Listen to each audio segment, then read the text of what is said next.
All right, Anna. So thanks very much for joining me. I really appreciate your time, and it's nice to finally meet you. Yeah, thank you for bearing with me, Ellen. It's great to be here with you. Oh, good. Look, I thought when I was thinking about talking to you, I kind of broke it into two things. There's the amazing career you've had, which by anybody's standard is almost like the dream journalism career, and then it's also broken into the next bit, which is your the new direction in which you're heading with independent media and stuff like that.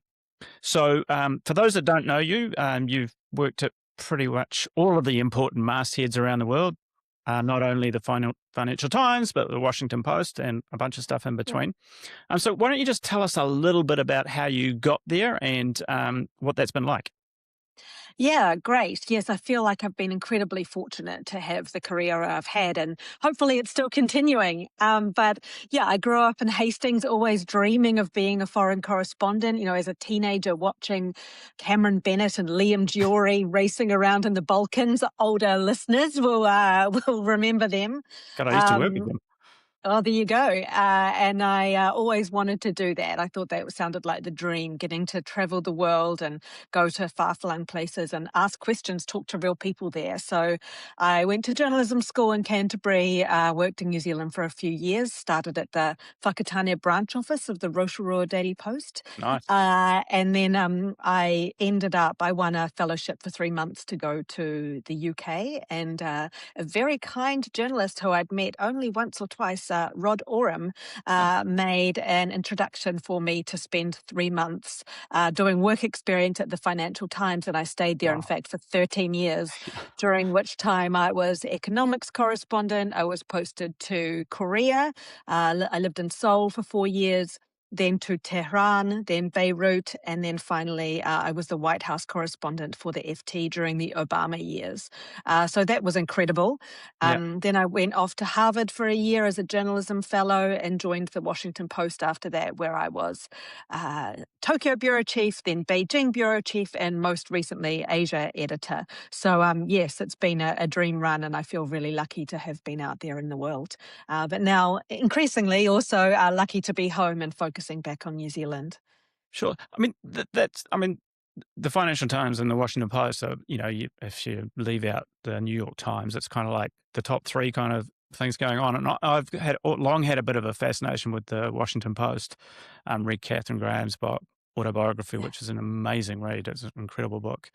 Um, Yeah. just, I mean, I know you worked there physically for a while, and then you also worked back in New Zealand for them. What was it like working at an institution like that?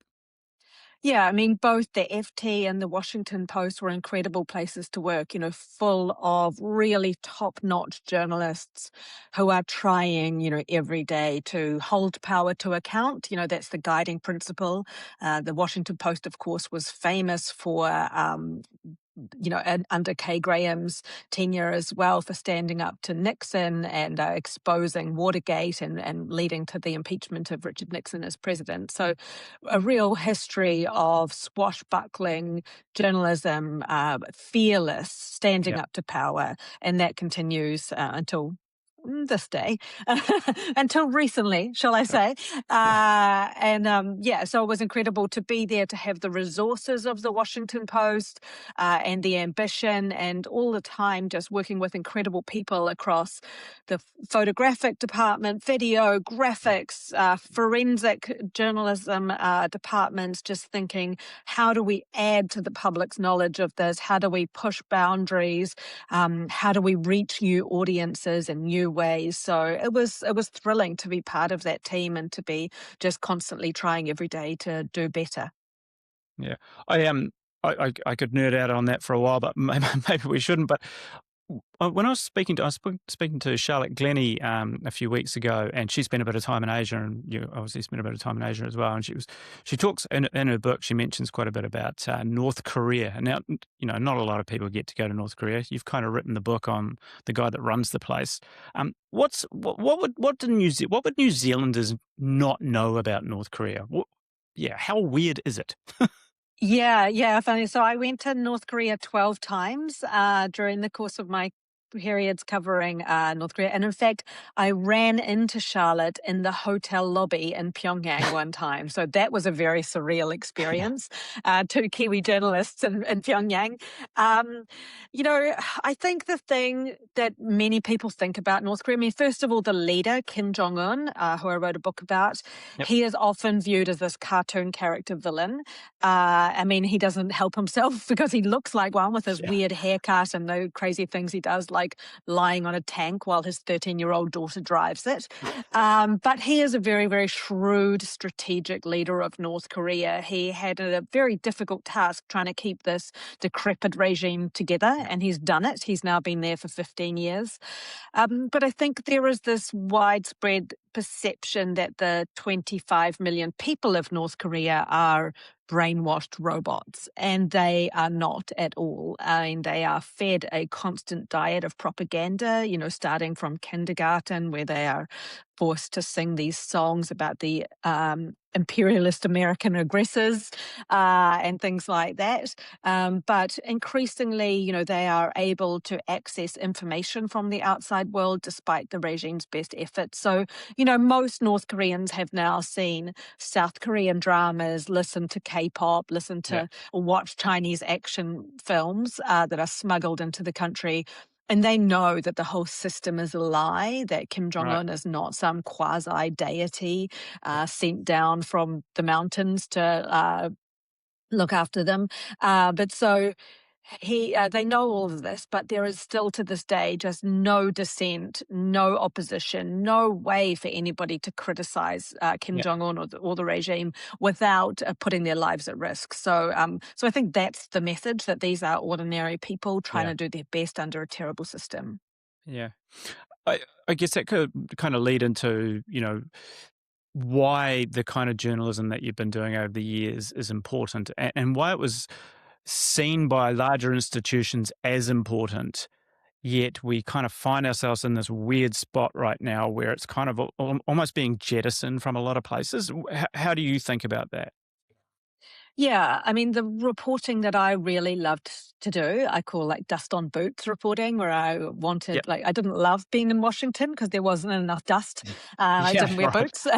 But I loved, in China, in Iran, in North Korea as much as I could, or with North Korea, usually outside North Korea, but Yeah, yeah, talking to ordinary people and finding, writing stories about our common humanity and our shared interests and goals and things like that, and just trying to show readers that the people of North Korea were not brainwashed, that these kind of regimes where people authoritarians are in power are not ruling countries with people with horns growing out of their heads yeah, or yeah, things yeah, like that, just to show the humanity there, and look at societal changes, how things are happening, because a lot of big changes are taking place. When I was in Iran, there were, and probably to this day actually, more women, many more women going to university than men, so much so that the Iranian universities were talking about having quotas for right. men to make sure that they were not Gosh. underrepresented. So these kind of things, challenge our preconceptions about these countries. So that was the kind of reporting I love to do and that I think is really important. As you mentioned, newspapers have been backing away from this to some extent. The Washington Post, the reason I lost my job in February, as did 374 or so other Yeah, journalists, was because they closed almost the entire foreign desk of the Washington Post to refocus on Washington itself, which is nonsensical because, yeah, yeah, national security needs a good foreign network to be able yep, to report those NatSec stories. So we've seen a big retrenchment there. But the other big factor with regards to China in particular is that the Chinese Communist Party has weaponized journalist visas, and the number of foreign correspondents operating inside of China has just plummeted in the last few years. And many are now based outside the country, yeah, which means that a lot of the reporting on China is done through satellite imagery. It's about China's militarization, which of course is a really important story, but it's not the whole story. We it's not the don't get people. many stories. Exactly. We don't get the texture of life in China, this Yeah. incredible country, anymore. Yeah, so when I was talking to Charlotte about China, it was kind of like there was, if you think back to the Olympics, there was a whole bunch of optimism, that it was opening up, and that we were seeing more of China in the world. And when I say seeing more of China in the world, more of actual China, not Chinese power in the world. And it feels kind of sad that we've kind of ended up where we are. Yeah, I think you're right. And these, like those 7 years between China joining the WTO in 2001 and the Olympics in 2008, China was kind of flourishing and opening up. But I think two things happened in 2008, which were not the Olympics. One was the global financial crisis, Right. which made China think, hey, maybe that Western capitalist Yeah, not model so good. isn't all it's cracked up to be. But also, that was the year that Xi Jinping became president of China and really started to assume much more responsibility. And once he became the full leader of China in 2013, we saw this very sharp move to more authoritarian type tendencies, like crackdown on civil society, freedom of speech, and the regression to the kind of system we see today, which, China is no longer really even a one party state. It's a one person state Yeah, under yeah, Xi yeah, yeah. Jinping. He's got such a tight grip on the place. One of the things you mentioned before when you were talking about the universities in Iran, Tehran, I was thinking about with the current issues that we're going through, it's kind of like one of the things that has been completely left out of the story, except for maybe the first couple of days of the US bombing, it is the people of Iran.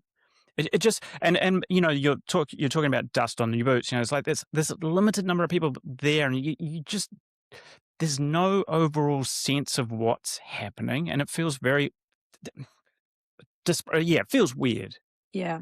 Yeah, it does feel weird. And that's because there are really no foreign correspondents left in Iran. And they've allowed a couple of Yeah, I've seen that. journalists into the country, but on short term visas, very sporadic. But also, the fact is that Iran has this, firewall. They've turned off the internet for all intents and purposes for long periods of time. So it's been really difficult for Iranian people to take to social media to share videos or accounts of what's been happening there and what life on the ground has been like. So yes, it's a very weird situation where we get so little information about what's happening inside Iran and the impact that this, Trump's war of choice has had on the lives of these people who live there. I actually feel, and you tell me if you think I'm nuts, but I actually feel it's more than that. That there's a lack of willingness or care from the institutions. Well, let's say I'm going to call out the Washington Post or whoever. It's kind of like that doesn't matter to them anymore. It's almost like it's we're doing Beltway stuff and that's it, and that's all we care about now. I mean, that's definitely the case with the Washington Post. They've really refocused on Washington.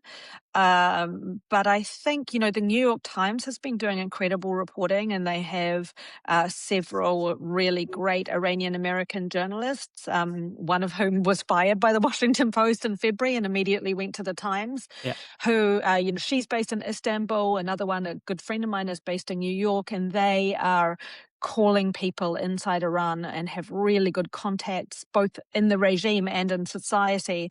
So they're able to do a lot of groundbreaking reporting and tell us what's going on inside Iran. But, this is the New York Times, which has yeah, incredible resources, yeah.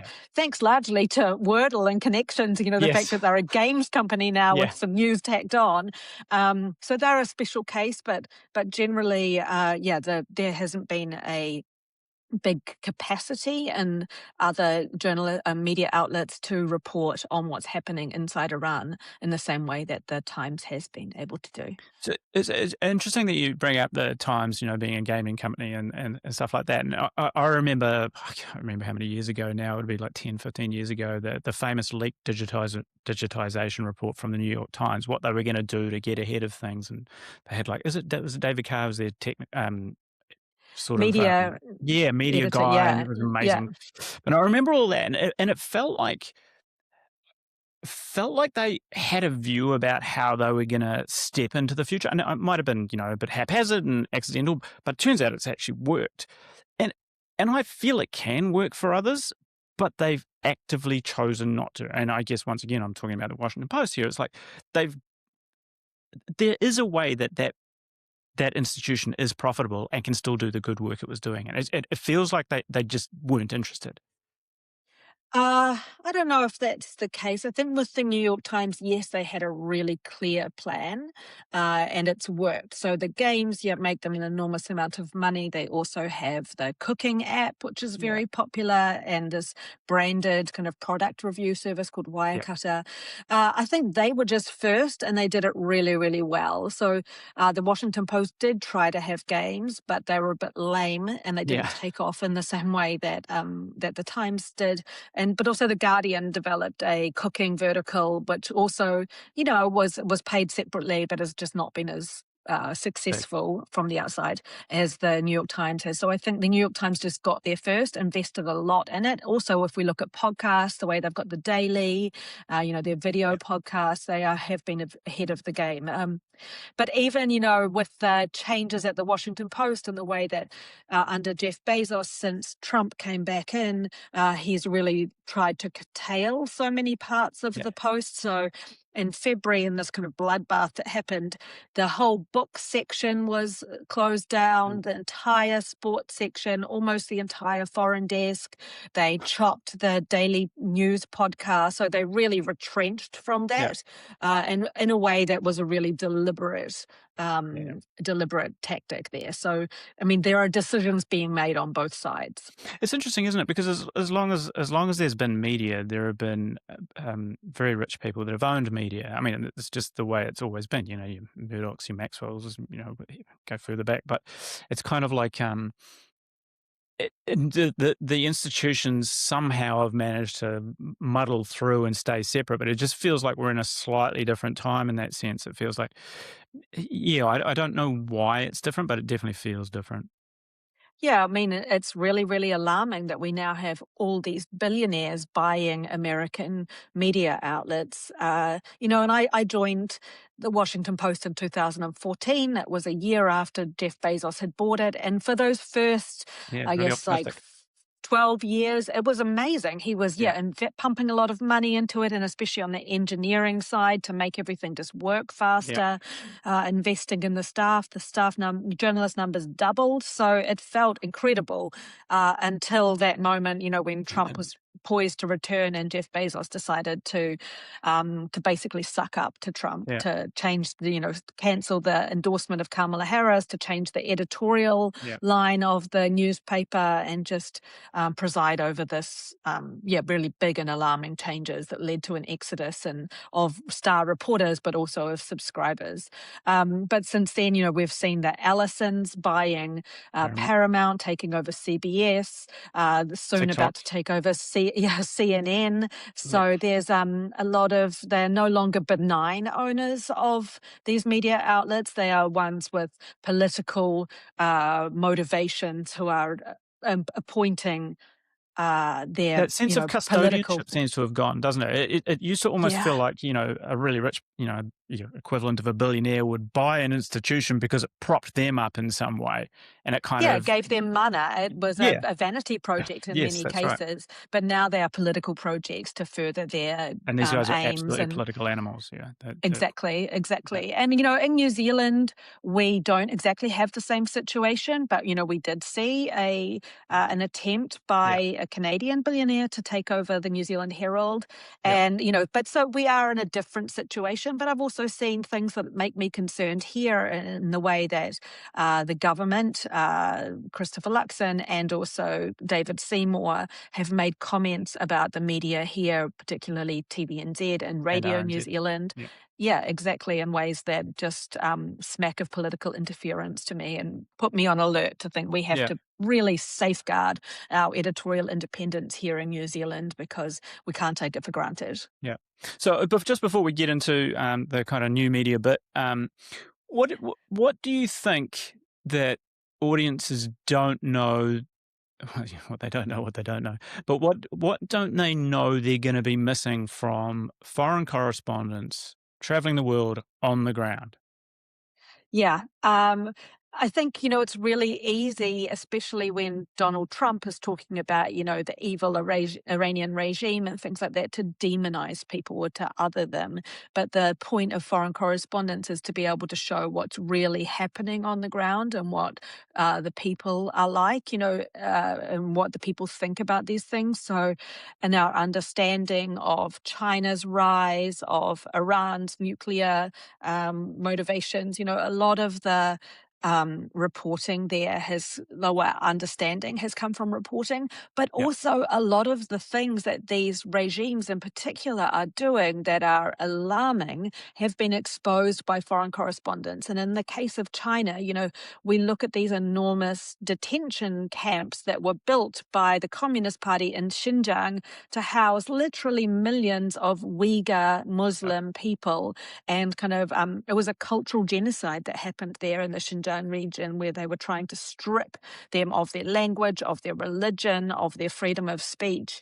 And all of this was exposed by foreign correspondents who were there on the ground and in Xinjiang, but also using satellite imagery to show what was happening in a way that Chinese reporters no longer could because of the constraints put yeah, on them by the Chinese system. So a lot of human rights abuses and holding foreign powers to account also increasingly comes from journalists. So I think we really need to know that. And in New Zealand, we can't just look at China as, this enormous consumer market buying all of our milk powder and our yeah, logs. We yeah, need to understand much more what China's goals are in terms of its maritime expansion, its diplomatic influence in the world. So we need to look at the whole picture, in other words. yeah. So one of the things we talk about on the podcast and in the newsletter is sort of mid-career pivots or starting a business or using technology to make some kind of living or whatever. And clearly, so you hit some kind of point where you're made redundant. You're looking around, working out what to do.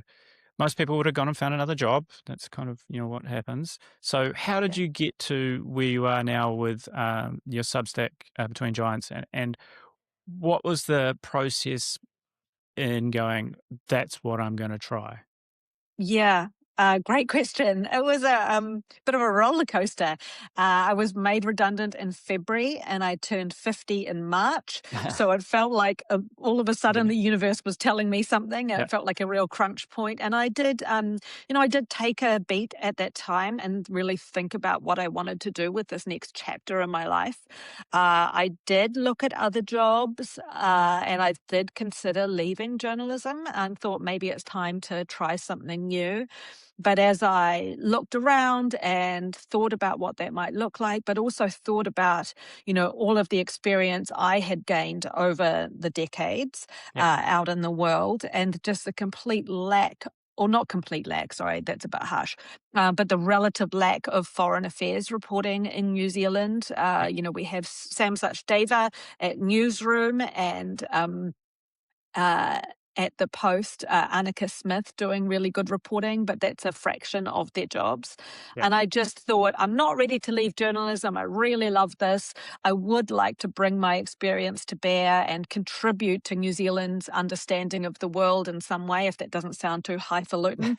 But also at this extraordinary geopolitical moment where we had Donald Trump in the White House, launching this raid in Venezuela against Maduro, conducting this war of choice against Iran, talking about Greenland, talking about Cuba, all these things. I thought, it's a puzzling time, and maybe I could do a public service in a way by writing about some of these issues, and especially about China, which is obviously our main yeah, preoccupation, with it being our biggest trading partner. So yeah, I decided that the vehicle for that would be to launch a Substack newsletter, spurred on by Bernard Hickey, the oh, OG yeah, of New Zealand Substackery.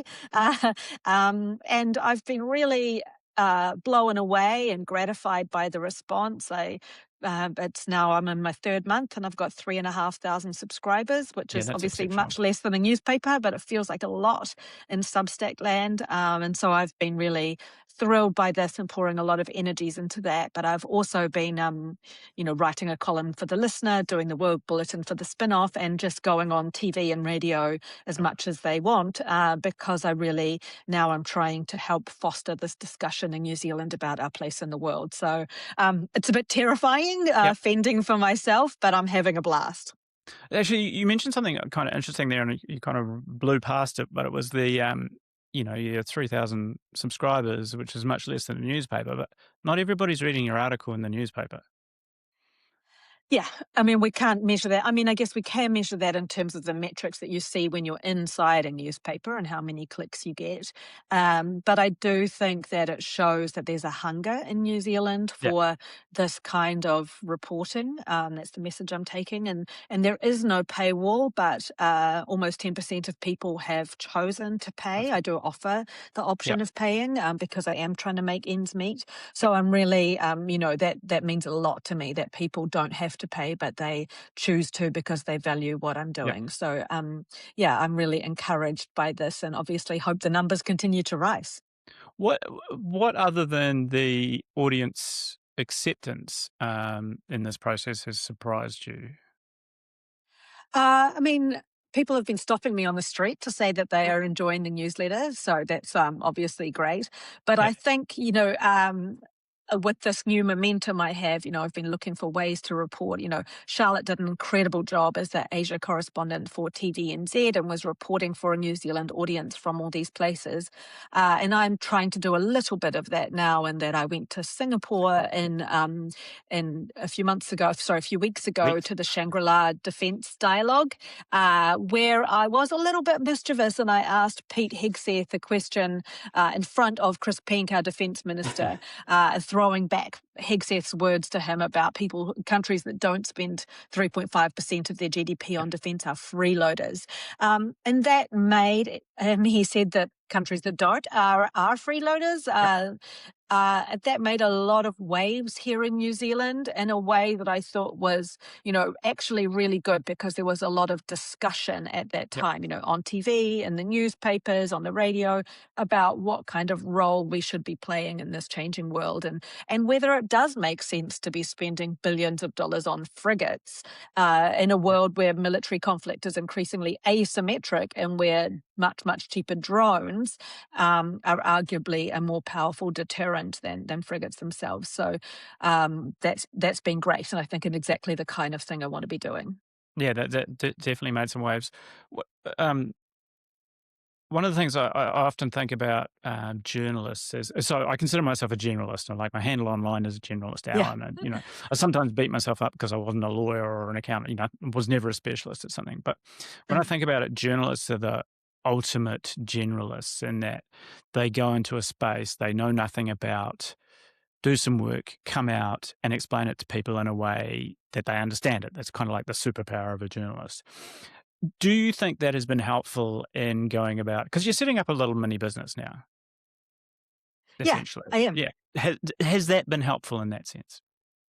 Well, I mean, yes, and I take your point about journalists as generalists, but in each of these places, I did move to Korea at age 26 or something, Yes, not I wasn't having being ever dismissive of your expertise. yeah, yeah, no, no, but not having eaten kimchi, not being able to say Yeah, hello. And I really threw myself into it and put in a lot of effort to learning Korean and obviously yeah, reading a lot of books and upskilling. So, so I would say that and I'm not don't really call myself an expert on anything because I'm not an academic. I don't have a PhD, and I'm yeah, constantly reminded of what I don't know and that it's a lifelong process. But I have spent a lot of time in these countries in Asia. I have spoken to a lot of people and tried to embed myself and hopefully developed some knowledge over the course of those years on the ground. So. I would hope that I would occupy a space between generalist and expert where I'm, an informed lifelong learner, trying to pull together things. But yeah, like to your point, I didn't know anything about critical minerals or rare earths 18 months ago, but as this became a really big, or maybe a few years ago, as this has become a really big geopolitical issue, as China has weaponized its supply of rare earths and critical minerals to the world, I've suddenly learned a lot about gallium and germanium and all Yeah, these other things. So, yeah, so it is a constant process of having to jump on the news and learn about things at that time and just talk to a lot of people. And I mean, that's what makes it so fun, right? You're sure. constantly learning. What about, because I actually meant, what about from the setting up of a Substack to having to try and reach out to people, so just the change in your works, in your work sense, I guess. So you're no longer working under, and you're doing this yourself. You've had to Yeah. learn a whole bunch of things, I'm assuming. Yeah. Oh, sorry. Did I just go into That's all defensive right. posture then? But it's still You interesting. must have had a nerve. um, yeah. So it's thrilling to be on my own Substack, being my own boss. I don't report to anybody. I don't manage anybody anymore. I'm master of my own day in many ways, but that does mean I'm working twice as hard as I was before. So it's really great that I get to decide what I write about. I'm directly responsive to readers and have a communication with my readers in a way that I wouldn't have had at a traditional news Yeah, organization. But also, yeah, it's quite terrifying because trying to freelance and make my own way in this world is not easy, especially in this economic environment. yeah. But I just thought to myself, this is a moment in my life and in the world, and I'm going to give myself a year and see if I can make it work. So that's what I'm trying to do, to see if I can make a living for myself, and beyond that, also feel like I'm doing meaningful Yep. work that Yeah, yeah, yeah. contributes. And so, yeah, so I'll give it a year. But so far, so good. It's So month good, yeah. 3, and Um, yeah, it's I going have well. this hypothesis that I'm gonna throw at you, and you can tell me I'm an idiot, and Paula Penfold, I've banged on to her about this I over and love over Paula again. Penfold and her work.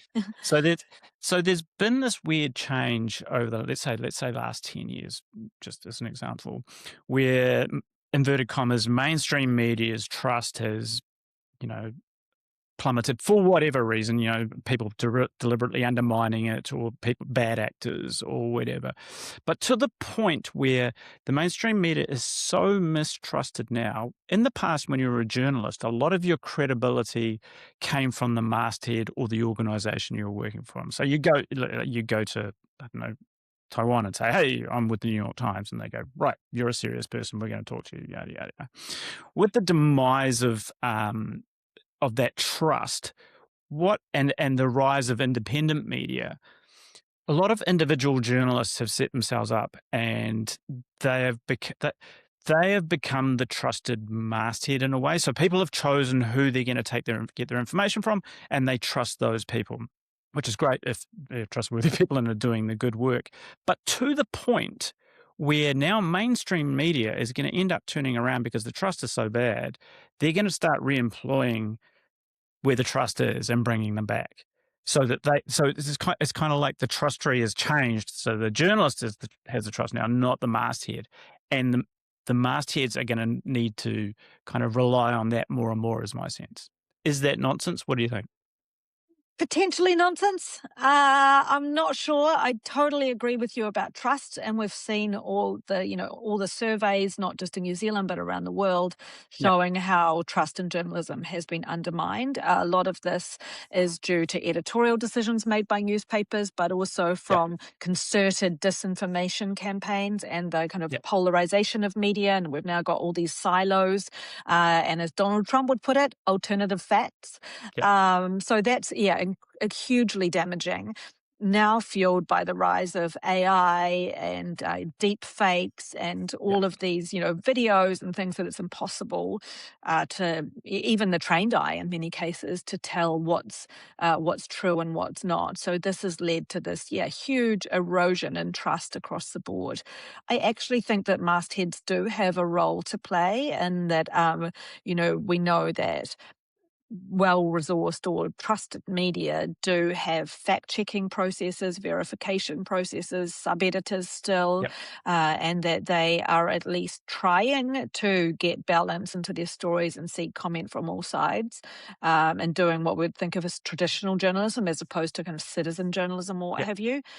I think, the Substack life is not for everybody. I think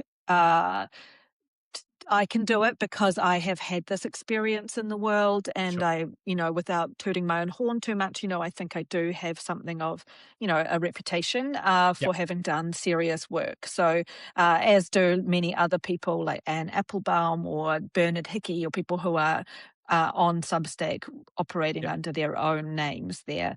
To the question of whether the question I thought was maybe nonsense was the idea about journalists returning to the mainstream media. Yeah, so I And wasn't suggesting they return. I was suggesting uh that mainstream media uses their credibility. So like with what you did in mm, Singapore, TVNZ used you in Singapore, for example. yeah. Well, not with full credit, I might add, either. Sorry, not even as a bad choice. But yeah, I mean, maybe it's that independent journalists are making news, and so, but that in a way is not that new, and that doesn't happen so much in New Zealand, which I think is pretty bad.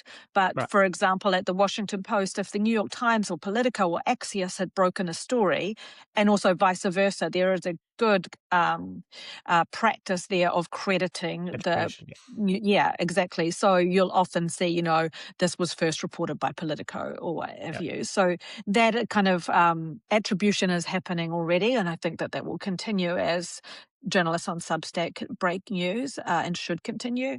Credit where credit's due. But so I don't. But like in my situation, I am like.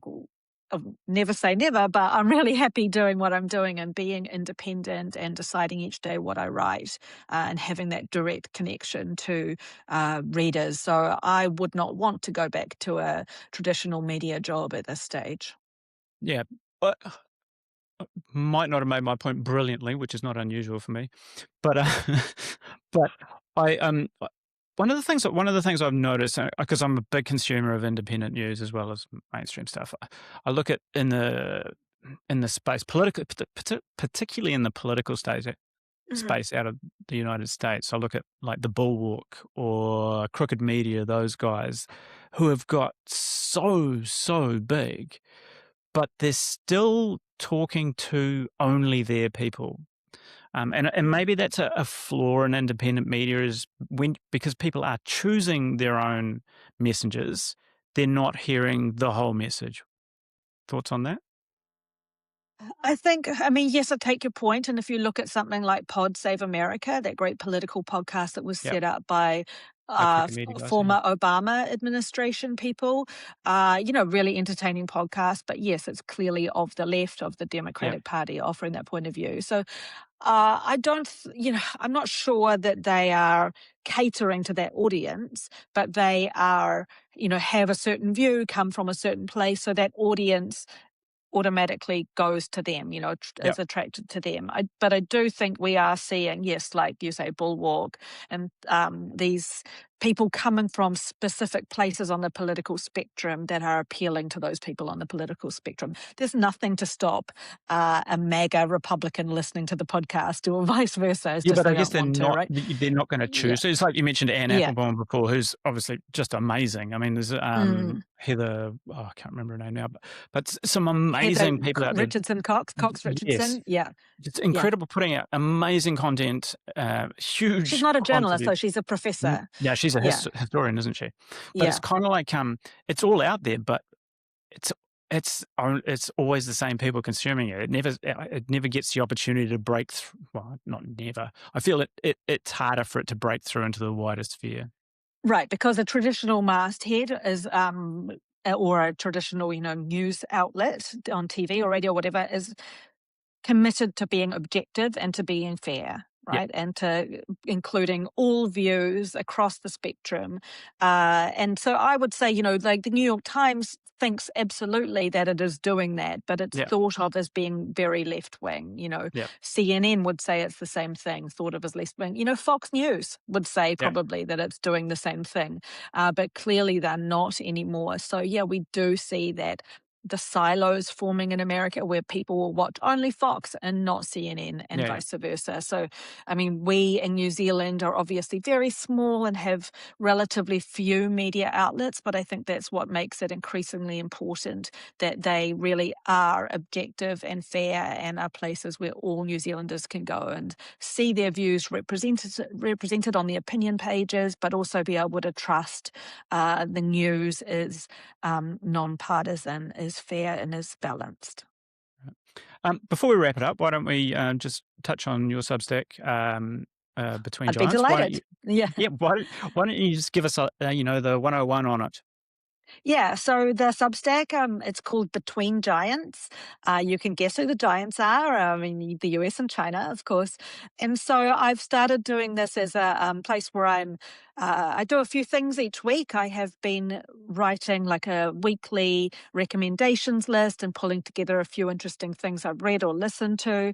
But the main piece each week is I'm trying to do a in-depth piece of journalism for the audience, which might be an explainer type thing. Yep. I did do an explainer on critical minerals because that's a live issue here in New Zealand, or do original reporting as I did in Singapore from the Shangri-La Dialogue, or pieces of analysis of the news, things that are happening overseas and why they're important for New Zealand. But I've also been doing video interviews there as well, and relying on my Rolodex of contacts that I've amassed over the years to call people Yep.